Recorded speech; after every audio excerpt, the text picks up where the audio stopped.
제가 이번 주간에 읽은 책 가운데 내가 행복했던 교회로 가주세요라는 책이 있습니다. 이 책이 좀 특별한 것은 일반 도서예요. 기독교 신앙 서적이 아니고, 그런데 내 신앙을 또 이야기하고 있는 신앙의 에세이입니다. 그래서 분류는 일반 도서이고 일반 서점에 있는 이런 책인데 자기의 어떤 이 교회에 대한 마음을 어필하고 있는 이런 책입니다. 책 서론이 이렇게 시작을 해요. 내가 이 생에서 가장 좋아하는 장소를 꼽으라면 우리 교회다. 이 생에서 가장 많이 나의 발길이 닿은 곳도 우리 교회다. 가장 많은 시간을 보낸 곳도 우리 교회다. 그곳은 내가 태어나 20몇 살까지 산 나의 고향이기도 하다. 그런데 지금은 코로나 핑계대고 교회 가지 않는다. 교회에서 특별 새벽 기도를 해도 양심의 가책 1도 받지 않고 쌩깐다. 부흥성회를 가면 기껏 한두 번 갈까 말까 하고 집구석에 편안하게 앉아 유튜브로 보다 말다 한다. 새벽부터 날아오는 교회 카톡이 귀찮다. 코로나 이전에는 좀 나았을까? 그렇다고 말하고 싶지만 실상은 아니다. 오랜만에 교회 가면 낯설다. 설교는 구태의해 보이고 예배는 지루하다. 눈 감고 예배당에 앉아있으면 한숨이 나온다. 내가 행복했던 교회는 어디로 갔을까? 이 책의 저자는요, 전문 수필가입니다. 나이가 대략 60대 초반으로 제가 알고 있고요, 교회 권사님이세요. 이 권사님이 지금 자기가 예전에 몸담았던, 자기가 사랑했던 이 교회의 모습을 쭉 묘사를 하고 있는데, 혹시 방금 제가 읽어드렸던 이 책 서문의 내용이 여러분들 가운데 공감이 되시는 분이 계실지 모르겠습니다. 내가 예전에 열심히 했었는데, 예전에 교회하면 너무나도 재밌었는데 지금은 좀 그러지 못한 것 같아요. 특별히 코로나로 인해서 많은 것이 중단이 되고 어려움이 우리 가운데 있죠. 예전에 2부 예배 끝나게 되면 우리는 무엇 합니까? 식당에 내려가서 국수를 쿠르륵 먹잖아요. 그 다음에 같이 교제하고, 권사님들 일주일에 한 번 얼굴 보는 그 모습이 얼마나 서로에게 정같고 좋은지 모릅니다. 조금 더 과거로 흘러가서 내가 소실적에 젊었었을 때는 교회에서 열심히 봉사하고 옆에 있었던 권사님들과 교회에서 뛰어다니면서 일했었는데 지금 늙어서 봉사하지 못하고 있는 이런 모습들, 아마 충분히 공감이 될 것입니다. 코로나를 겪으면서 과거에 행복했던 교회의 모습이 우리 가운데 새록새록 떠오를 수가 있어요. 코로나로 인해서 우리 어떤 교회 생태계 변화를 보니까 이 현장에 출석하는 교인들은요 50% 이상 사라져 버렸습니다. 아예 교회를 전혀 접촉하지 않고 있는 이런 성도들이 20%가 넘는다고 하고 있습니다. 가난한 성도들, 교회를 나가지 않고 있는 성도가 계속 늘어나고 있고 젊은 세대일수록 그 비중이 높다고 하죠. 지금 이때 여러분이 소망하는 가장 행복한 교회의 모습은 어떠한 모습입니까? 어떠한 교회의 모습을 여러분들 갈망하고 소망하십니까? 오늘 말씀, 우리가 읽은 말씀 보게 되면 저는 이 모습이 우리가 생각하는 교회 이상이 아닐까 생각을 해봅니다. 교회를 떠나갔던 성도들도 이 모습대로만 될 수 있다면 충분히 모두가 오지 않을까 저는 확신합니다. 오순절 성령 강림 이후로 이 땅에 최초의 교회가 생겨나게 됩니다. 예루살렘 교회는 최초의 교회, 처음 교회였습니다. 오늘 말씀은 이 처음 교회가 어떻게 진행이 됐는지 이 모습을 생생하게 우리에게 보여주고 있는데, 이 모습은 교회의 이상일 수가 있고 이 모습은 우리가 그토록 바라고 행복하는 그 교회의 모습이 될 수가 있습니다. 오늘 말씀을 통해서 그러한 교회의 모습이 과연 어떠한 모습인지 같이 살펴보도록 하겠습니다. 첫 번째로 이 예루살렘 교회는 말씀 공동체였습니다.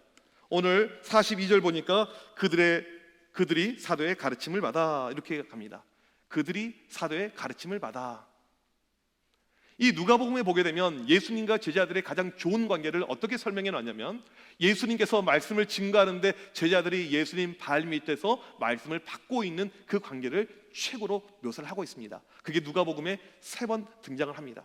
오늘 이 예루살렘 공동체 역시 그거의 연장선상에서 이 사도들의 가르침, 말씀을 잘 받고 있다, 이렇게 나오고 있죠. 지금 예루살렘 교회에 성령의 놀라운 역사가 임했습니다. 여러분, 성령을 체험해 본 적이 있으십니까? 성령의 은사를 경험해 본 적이 있습니까? 예전에 우리 교회에 현신의 권사님이 있으셨죠. 수많은 사람들을 고쳤습니다. 이렇게 누군가가 성령의 은사와 역사가 있으면 사람들이 거기로 몰려가게 됩니다. 그런데 예루살렘 교회는 그렇게 가지 않았어요. 어디로 몰려갑니까? 사람으로 몰려간 것이 아니고 말씀으로 몰려갔습니다. 이게 예루살렘 교회의 특별한 점이었어요. 사람 쫓아서 가지 않고 말씀으로 간 이 예루살렘 교회, 아주 특별하죠. 왜 그러면 이들이 사도들의 가르침을 받으면서 이렇게 서 있었을까요? 예루살렘 교회에 왜 지금 사도들의 가르침이 그렇게 중요했을까요? 교회가 처음 시작했죠? 성도들도 처음 교인입니다. 아이로 치면 갓난아이예요. 지금 교회는 3,000명 넘는 많은 사람이 모이고 있지만 모두가 갓난아이 같습니다. 이 갓난아이에게 필요한 것이 무엇입니까? 말씀이죠. 베드로전서 2장 2절 보니까 이렇게 말씀이 나와 있습니다. 우리 같이 한 목소리로 읽어보도록 하겠습니다. 시작. 갓난아기들 같이 순전하고 신령한 젖을 사모하라. 갓난아기들 같이 순전하고 신령한 젖을 사모하라. 아이를 키워보시면 아시겠지만 갓난아이들이 젖을 달라고 합니다. 어떻게 젖을 달라고 합니까? 엄마, 낮 12시가 되었으니까 점심 젖을 주세요. 엄마, 오후 3시가 되었으니까 간식 젖 먹을 타임이죠. 젖 좀 주세요. 그런 아이는 있다 없다? 없죠. 수시로 애들은 때를 써요. 소리를 지릅니다. 울죠. 엄마가 피곤하고 말건 신경 쓰지 않습니다. 새벽이든 뭐 어느 때든 아무 때든 아이들은 소리를 지르면서 울면서 젖을 달라고 그래요. 왜 그럴까요? 먹어야지 사니까. 먹어야지 살 수가 있으니까. 그래서 이 아이들 가운데 젖을 잘 빠는 아이는 건강하게 크는 것이고, 젖을 제대로 못 빠는 아이는요, 애가 병약해질 수밖에 없는 것입니다. 우리의 신앙이 동일하다는 것입니다. 말씀을 이렇게 사모하라는 거예요. 아이들이 엄마 젖을 먹는 것처럼 우리 역시 말씀을 사모하고 말씀을 계속 먹을 때 이 교회가 건강해질 수가 있고, 말씀을 먹지 않으면 교회는 약해질 수밖에 없다는 뜻입니다. 미국에서 공부할 때 학교 도서관에 가보게 되면요, 교회 성장학이라는 파트가 있습니다. 신학 가운데요, 교회가 성장하는 모습을 그려놓은 이 파트가 있는데, 거기에는 반드시 한국교회 이야기가 있습니다. 어느 책이나 어느 학교나 모든 곳에 한국교회 이야기가 다 있습니다. 한국교회는 세계사에서 유례 없이 아주 급속도로 성장한 교회입니다. 경제도 빠르게 성장했고 교회도 빠르게 성장한 이것이 한국교회의 모습이죠. 한국교회 초창기를 보게 되면요, 어떻게 성장했는가 이유가 나와 있는데, 1900년 초반입니다. 그 당시 교회 해봤자 뭐 2%, 3% 아주 작은 성도들 2%를 가지고 있었죠. 그런데 이때 한국교회, 모든 교회 유행처럼 번졌던 것이 있습니다. 말씀 사경회였어요. 말씀 사경회. 우리가 지금 하고 있는 부흥회랑은 차원이 달라요. 새벽, 오전, 오후, 저녁, 못해도 하루에 4타임, 일주일 내내 말씀을 듣는 거예요. 계속했어요. 지금이야 교회도 많고 목회자도 많이 있지만, 이 당시 교회도 드물고 목회자도 없었던 이런 때 누가 말씀 사경회 연다 이야기를 하게 되면 이것을 쫓아갑니다. 10리길, 20리길을 가고요, 심지어는요 수백 킬로를 갔다 오고 그래요. 어떤 기록이 있냐면 전남 목포에서 평양까지 걸어서 갔다는 그런 이야기가 있습니다. 그렇게 사람들이 말씀을 사모했습니다. 가서 일주일 동안 교회에서 먹고 자고 합니다. 교회에서 밥을 주지 않아요. 쌀을 메고 와가지고 밥을 해먹으면서 교회에서 자면서 일주일 내내 말씀을 들었어요. 이게 한국교회 초창기의 모습입니다. 그런 가운데 어떠한 역사가 일어났냐면, 관습적으로 우리가 짓고 있는 죄에 대해서 그들이 깨닫게 됩니다. 이 관습적인 죄가 무엇입니까? 나라 법으로 죄라고 이야기하지 않았습니다. 다 그렇게 살고 있어요. 그런데 말씀이 들어가 보니까 이게 죄인거든요. 그 당시 깨달은 죄가 무엇이냐면 축첩제도, 첩을 많이 두었죠. 첩이요. 저희 할아버지 때만 보더라도 첩이 많았다고 그래요. 우리 할아버지는 첩이 없으셨어요. 근데 할아버지 이야기해주면 할아버지 친구를 이야기해주는데, 도박하다가 도박 빚져가지고 집에 먹을 것이 없어지니까 자기 딸을 친구한테 주고 이렇게 쌀을 받아오고, 이런 케이스가 있었다고 합니다. 이게 얼마나 사회적인 문제입니까? 여기에 대해서 기독교인들이 이건 문제다, 우리 그렇게 살면 안 된다 결단하게 된 것입니다. 노비제도, 노예, 이게 한국 사회에 많이 있었죠. 이게 문제다. 아이들 조혼, 결혼을 일찍 시킵니다. 애들 그냥 팔아버리는 거죠. 이런 일들, 술, 담배, 이런 문제들, 세상에서는 죄라고 하지도 않고 문제로 삼지도 않은데 기독교인들 안에 이런 의식이 생겨나는 거예요. 말씀이 들어가니까. 말씀이 들어가면 건강해지고 바른 의식을 가지게 되는 것입니다. 그래서 이 말씀이 나를 변화시키고 세상을 변화시켰던 모습이 한국교회 초창기의 모습입니다. 말씀이 교회를 건강하게 만들었다는 것입니다. 이것은 혼자 할 것이 아닙니다. 오늘 말씀 보면 사도들의 가르침을 받아 3월 달에 우리가 성장반이 또 시작하게 되는데, 여러분들 이런 기회가 자주 오지 않죠? 우리 가운데 기도로 준비하며 말씀 앞으로 가길 간절히 소망합니다. 두 번째로 교제의 공동체가 나오고 있습니다. 말씀이 들어간 예루살렘 공동체는 그 다음 보니까 42절에 서로 교제하고 떡을 떼며 오로지 기도하기를 힘쓰니라. 이 교제라는 단어가 많은 분들은 아실 거예요. 헬라어로 코이노니아인데, 이 오늘 말씀 42절을 보게 되면 코이노니아 앞에 헬라어 테라는 단어가 붙여져 있습니다. 이건 정관사예요. 영어로 말하면 더 코이노니아, 유일한 코이노니아, 이미 과거에 있었던 특별한 코이노니아, 이 교제를 이야기합니다. 그러면 이미 앞에서 등장했던 이 특별한 교제가 무엇인가? 성령의 역사를 이야기하고 있어요. 지금 이들의 교제는 그냥 교제가 아닌 성령의 임재와 성령을 체험한 이런 교제였다는 것입니다. 이 교제가 그들 가운데 임하자 그 내용을 보니까 떡을 떼고 기도하기를 힘썼다라고 나오고 있습니다. 여러분, 이게 어떠한 상황인 줄 아십니까? 초대교회의 교제랑요, 우리의 교제는 조금 다릅니다. 우리는 예배 끝나고 식당에 가거나 또 뭐 카페에 가거나 이렇게 편하게 교제를 할 수 있지만 이 당시는 그런 상황이 아니었습니다. 1세기 교회 예배 이야기라는 책을 보니까 역사적 자료에 의해서 초대교회 예배 모습을 각색해 놓았습니다. 이 초대교회는 우리처럼 이런 좋은 예배당이 없었어요. 그러니까 어디서 예배를 주로 드렸냐면 가정집에서 예배를 드렸습니다. 3, 3, 5 이렇게 모여서 드리는 거예요.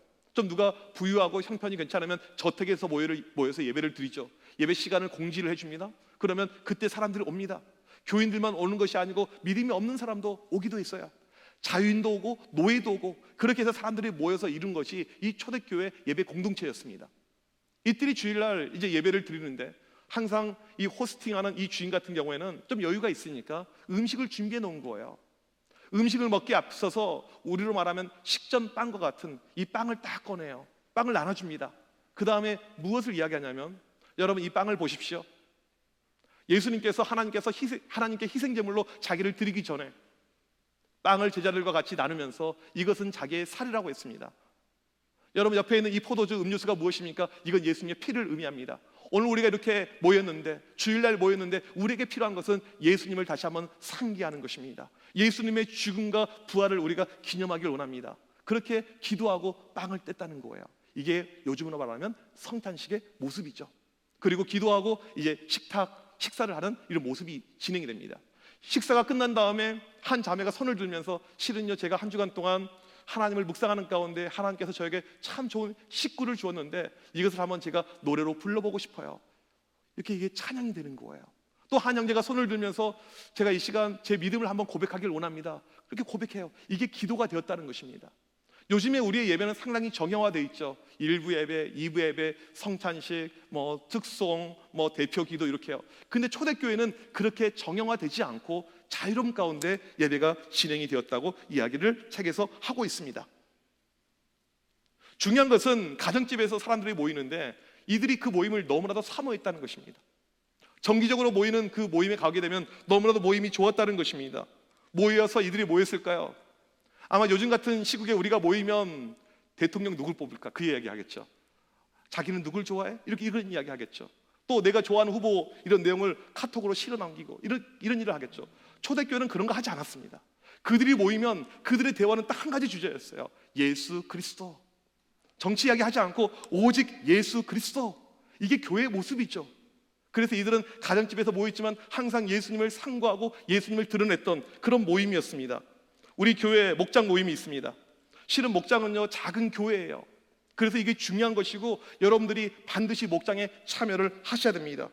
이 목장의 모습은요 초대교회의 모습을 그대로 카피해 놓은 모습입니다. 자유롭잖아요. 정형화되어 있지 않잖아요. 자유롭게 모여서 교제하고 예배드리고 기도 제목 나누고 같이 떡을 떼고 이런 모습들, 이게 참 좋은 모습입니다. 저는 많은 분들이 이 목장에 들어와서 열심히 참여하길 간절히 소망합니다. 초대교회 성도들은요 자기들의 모임 자주 모였습니다. 성령 안에서 모였어요. 기쁨이 있었고 즐거움이 있었고 얼마나 좋았는지 모릅니다. 여러분 신앙이라는 것은요 혼자 지키기가 어렵습니다. 그래서 옆에 동지가 필요한 거예요. 이게 목장이고 이게 소그룹 공동체가 되는 것입니다.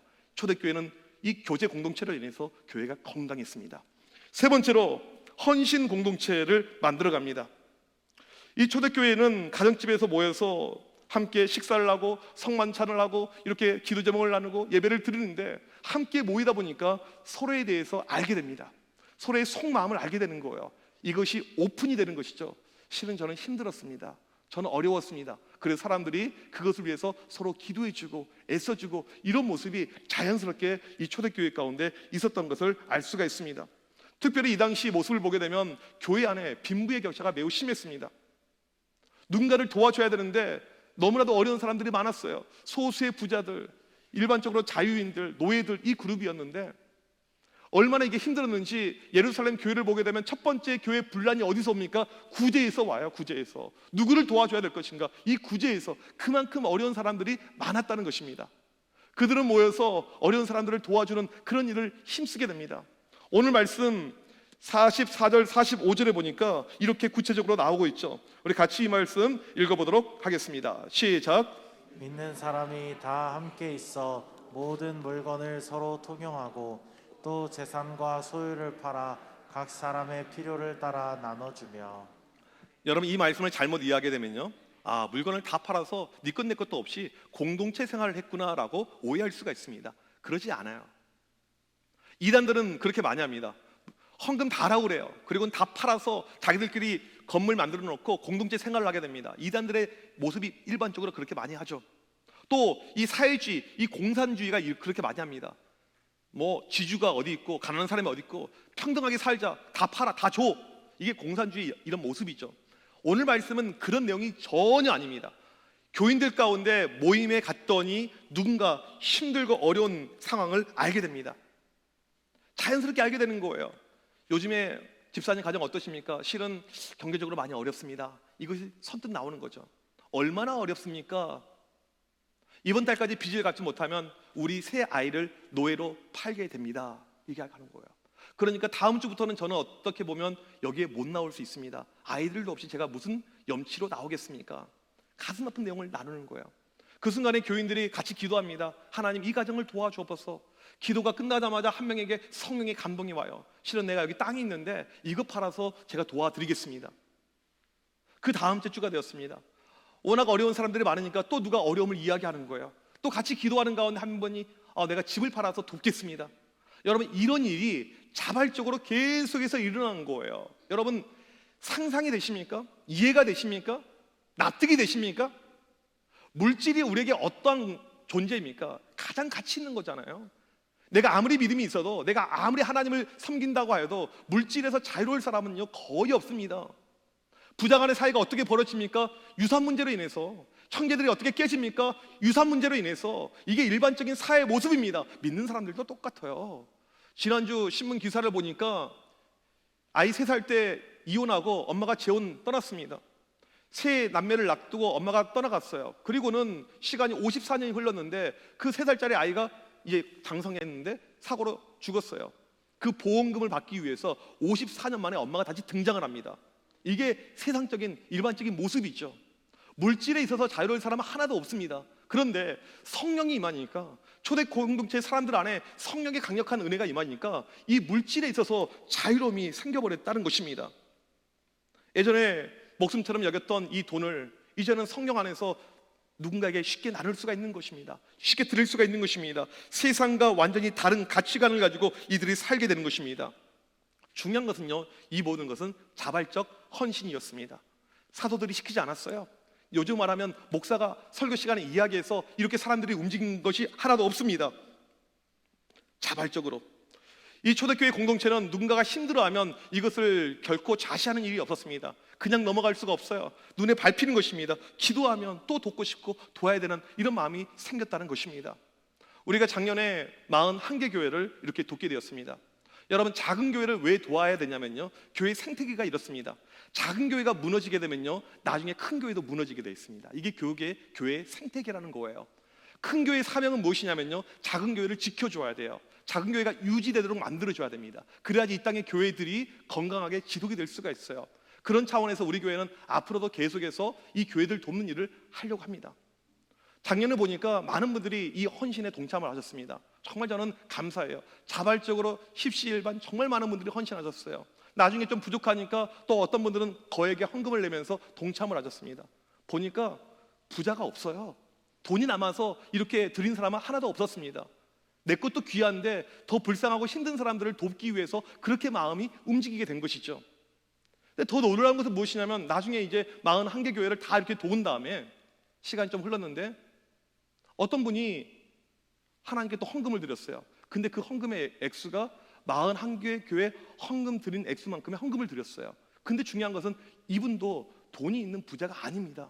제가 그 순간에 무엇을 깨달았냐면, 이렇게 돕고 섬기는 거, 힘든 사람들을 향해서 우리가 관심을 갖는 것은 정말 하나님의 뜻이구나. 우리 교회가 계속 흘러보내야 되고 우리보다 힘들고 어려운 교회에 관심을 갖는 것은 정말 이건 하나님의 뜻이 맞구나, 그런 확신이 제 가운데 들게 되었습니다. 우리 교인들 가운데 힘들고 어려운 분들 계시면 교육자들 통해서 이야기하십시오. 교회는 늘 도우려고 준비를 하고 있습니다.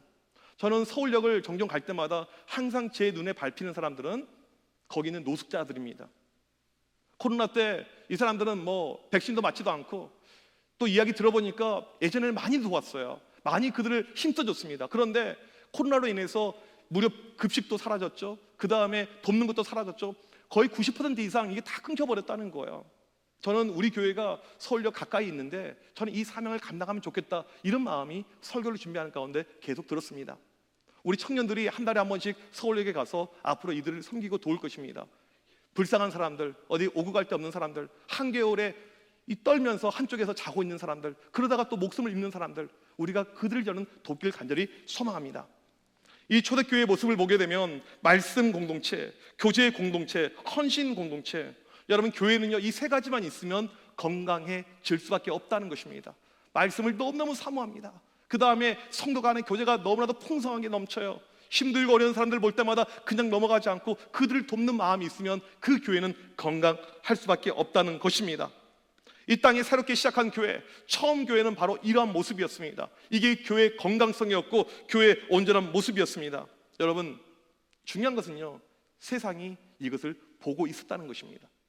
세상이 교회에 관심 없는 것처럼 보지만 세상은 교회를 주목하고 있습니다.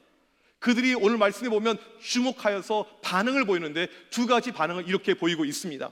먼저 첫 번째로 43절에 사람마다 두려워했다고 이야기를 하고 있습니다. 이 당시 복음을 증거하고 예수의 이름으로 모이고 살아가는 것은요 어려운 일이었습니다. 잘못하면 잡혀가는 거고 잘못하면 목숨을 잃을 수가 있어요. 그럼에도 불구하고 예수 믿는 사람들은 모이고 또 모였습니다. 이때 사도들이 밖에 나가서 하나님의 일을 감당할 때 기적과 이적이 나타나게 됩니다. 한두 건이 아니에요. 많이 나타났다고 이야기를 하죠. 사도들이 밖에 나가서 기도할 때마다 하나님께서 기도한 대로 바로바로 즉각 응답을 주시는데 그 모습을 보면서 세상 사람들이 교회를 두려워했다는 거예요. 저 사람들 건드리면 큰일 난다. 저 사람들 기도대로 되네? 하나님은 살아계시네? 이것을 세상 사람들이 느끼면서 두려워했다는 것입니다. 우리 교회 이 건물 건축할 때 IMF 때 얼마나 힘들게 이 건물이 건축이 되었습니까?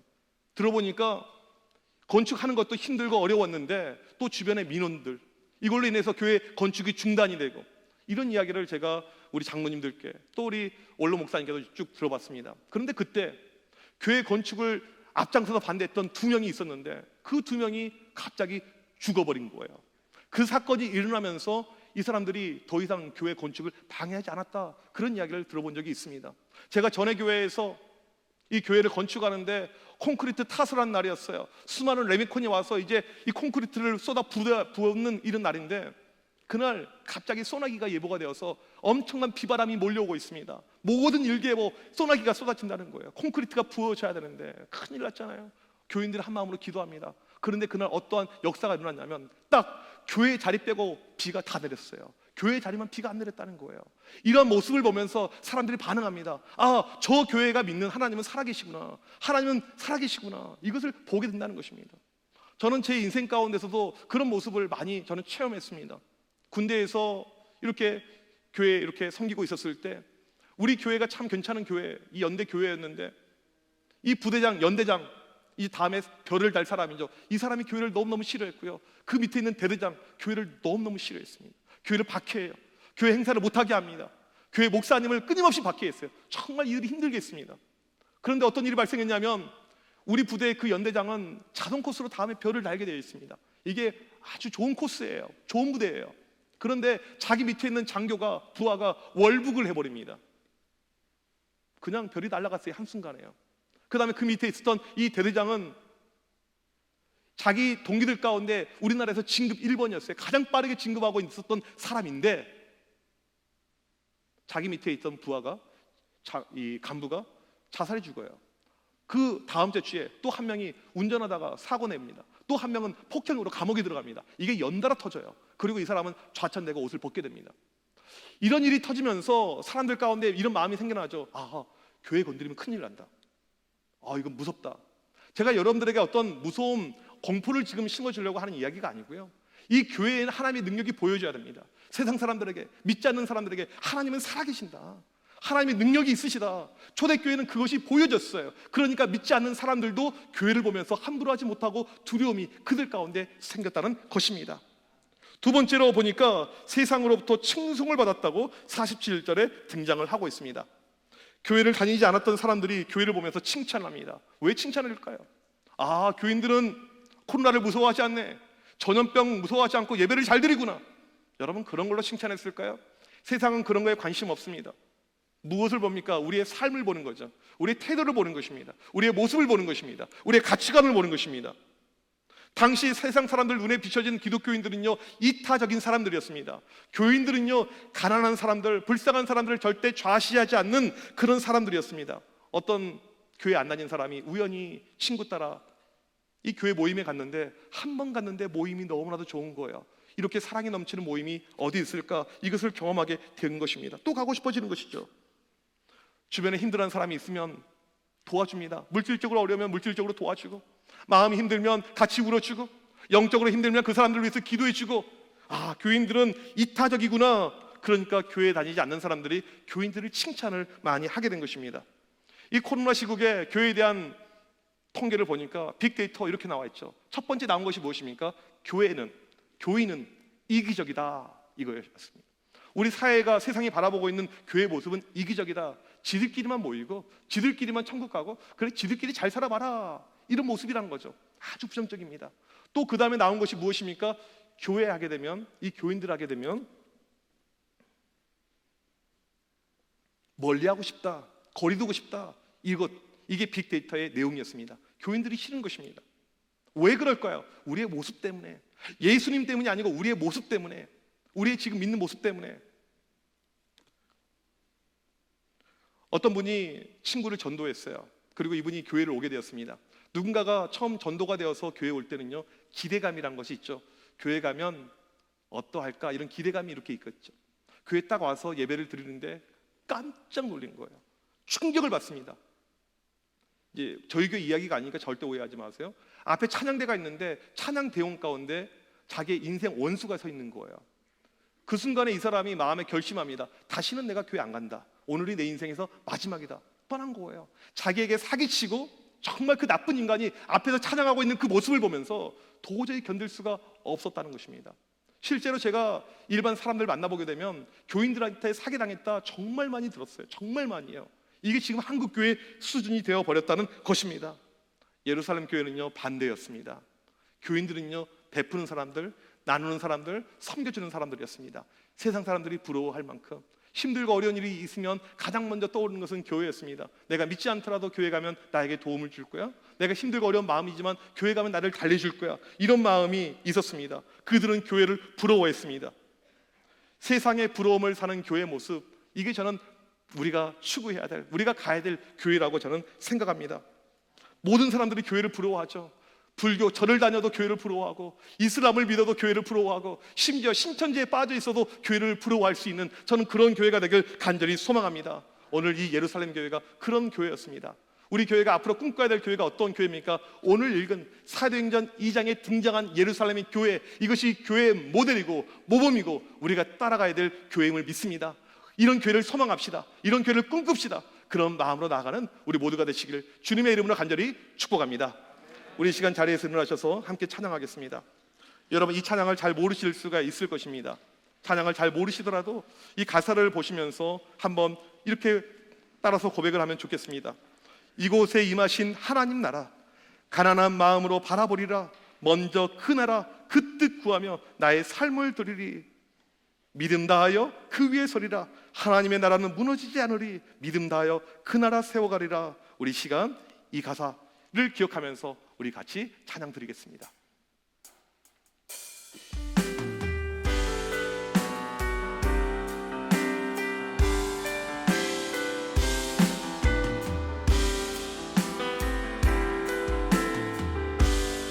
이곳에 임하신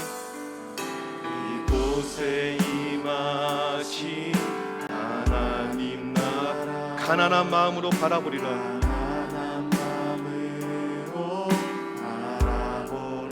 먼저 그 나라 그 뜻 구하며 먼저 그 나라 그 뜻 구하며 나의 삶 드리리. 주님이 맡기신 하나님 나라, 주님이 맡기신 하나님 나라 믿음의 눈으로 바라보리라. 믿음의 눈으로 바라보리라. 하늘의 뜻이 이 땅 가운데 완성될 그날까지 믿음 다하여 위에 서리라. 하나님의 나라는 무너지지 않으리. 믿음 다하여 그 나라 세워가리라. 주님 곧 오실 때까지 이곳에 임하신 하나님 나라 가난한 마음으로 바라보리라. 먼저 그 나라 그 뜻 구하며 나의 삶 드리리. 주님이 맡기신 하나님 나라,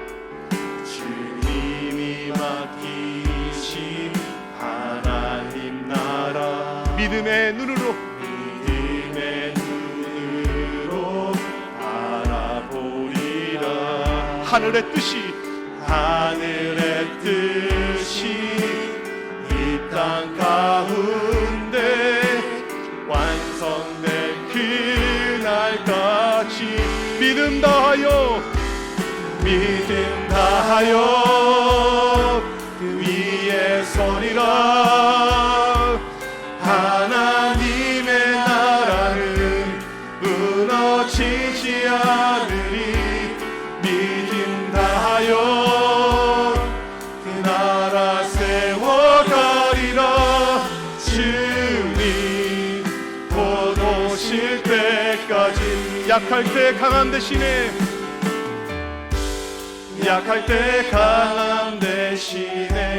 나의 보배가 되신 주 나의 모든 것. 주 안에 있는 보물을 나는 포기할 수 없네. 주 나의 모든 것. 예수 어린 양, 예수 어린 양 존귀하리를.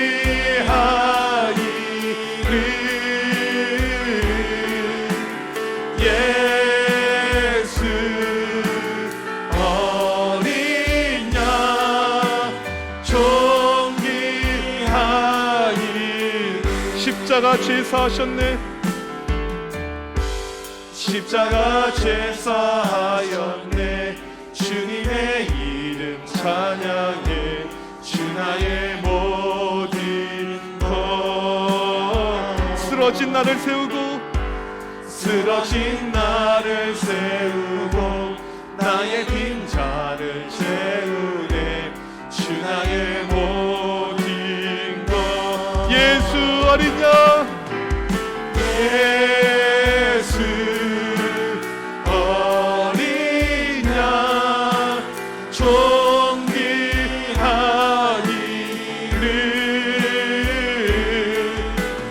예수 어린 양 존귀하리. 예수 어린 양,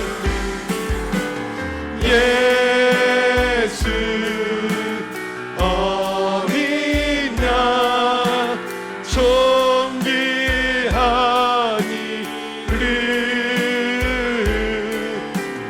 예수 어린 양 존귀하니를.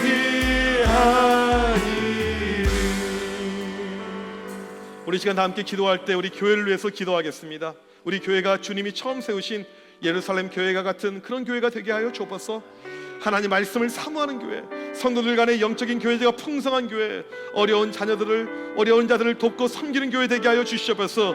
우리 교회의 아름다운 모습을 보면서 세상이 감동할 수 있는 교회 되게 하여 주시옵소서. 세상 속에 하나님의 능력을 발휘할 수 있는 교회 되게 하여 주시옵소서. 예루살렘 교회 같이 하나님 그런 교회 될 수 있는 우리 청암교회 되게 하여 주시옵소서. 우리 시간 주여 한번 외치고 합심하여 간절히 기도합니다. 주여! 하나님 아버지, 시간 간절히 기도합니다. 주여, 우리 교회가 주님이 원하시는 바로 그 교회가 되게 하여 주시옵소서. 예루살렘 교회처럼 하나님 바로 그런 교회가 되게 하여 주시옵소서. 하나님의 말씀을 사모하게 해주면서 말씀의 능력이 넘쳐나게 해주면서 말씀의 권능이 넘쳐나게 해주면서 주여, 말씀 가운데 달려나갈 수 있는 우리 교회가 되게 하여 주시옵소서. 성도들 안에 영적인 교제가 풍성하게 넘쳐나는 교회가 되게 하여 주시옵소서. 교제의 공동체의 교회가 될 수 있도록 하나님 역사하여 주시옵소서. 힘들어하고 어려워하는 이들을 아버지 그냥 좌시하지 않고 도울 수 있는 교회가 되게 하여 주옵소서. 아버지 섬기는 교회가 되게 하여 주시옵소서. 헌신하는 교회가 되게 하여 주시옵소서. 하나님 아버지, 주님이 원하시는 바로 그 교회 되게 하여 주시옵소서. 간절히 기도할 때 아버지 역사하여 주시옵소서. 아버지 주장하여 주옵소서. 아버지 일하여 주옵소서. 하나님 믿음 다하여 나아갑니다.